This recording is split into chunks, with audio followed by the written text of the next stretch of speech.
Hey guys, it's Steven and how are you? Hope you guys are enjoying the other comics, the Uncanny X-Men series. I have just finished my new Avengers Illuminati and I have made a full comic also.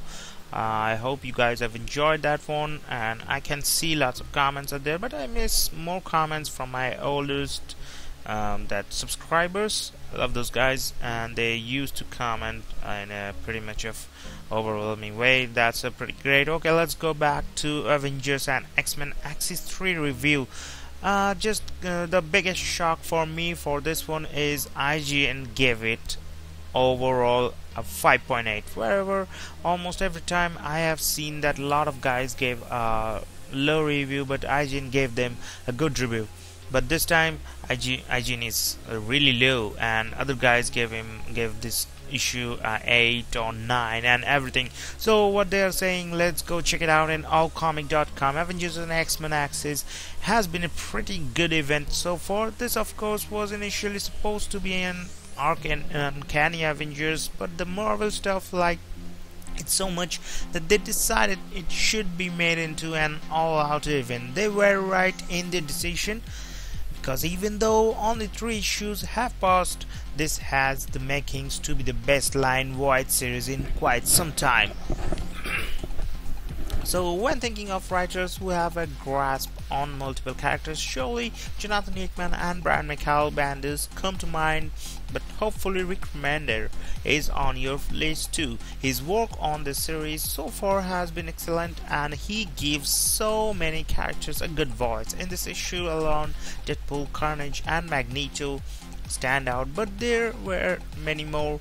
There is just a certain charm that Rick Remender uses when he decides that he wants to use them for a story. They almost always come out of a better character and better rounded. This issue was mostly all action, but the plot progressed along nicely as well.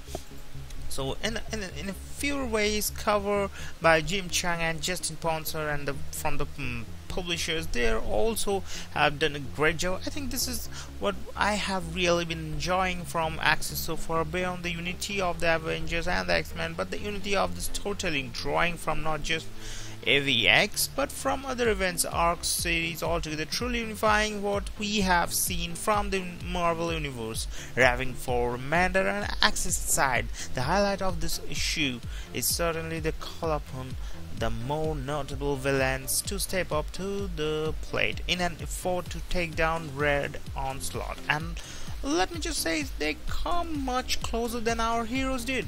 My regular penchant for these characters withstanding, it's an entertaining read because each and every one of them have so much attitude that even while those serious events are happening, a little chuckle escapes from the readers, because having 2 series of a read would be exhausting and not necessarily fun. Even though we are talking about World War hate here, as a reader we should still have some fun.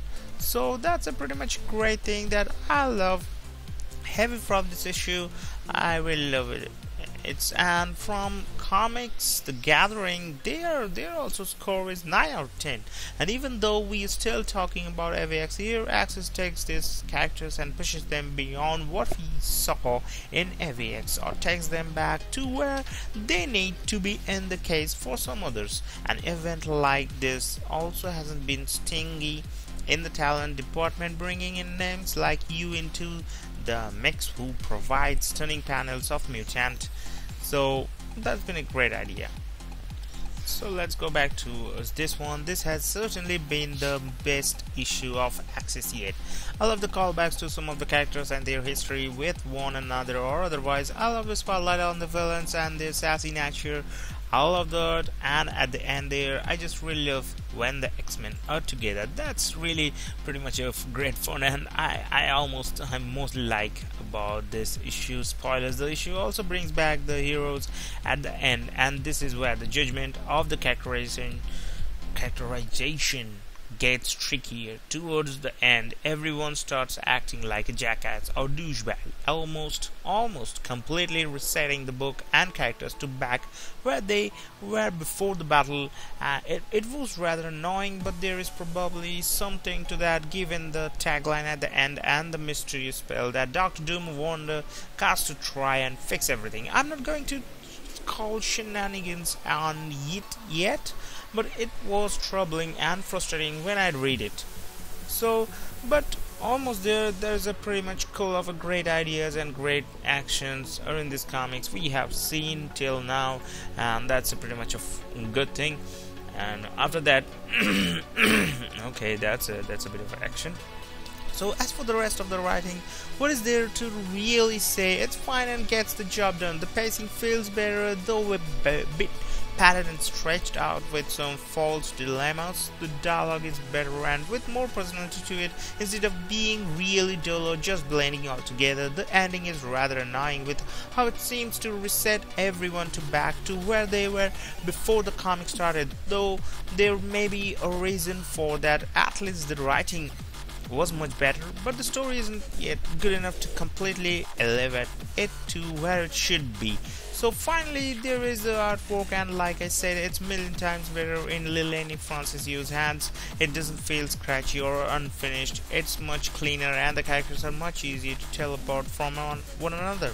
His action is very impressive looking, and rather intense when it needs to be. The characters look good and are well depicted here overall. The only issue is one that Yu always seems to have when drawing his books: the blatant fan service. While it's not as prevalent and in your face as it is in his Hickman's Avengers book work, it is still there and very noticeable, especially when it comes to depicting the Enchantress. That's it, that's the right. So on this last right hand, Deadpool's humor's still not stop. He never got tired to make us smile. That's a pretty much a great idea, and after this one we have really liked it. I really like it.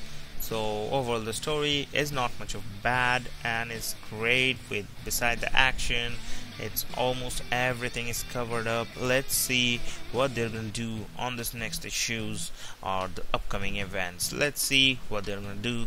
And the next is the book 2 is Inversion. So thanks for watching. Hit like and share it if you want to share it with your friends, and if you like the comics and the story, just go to bookstore and buy it.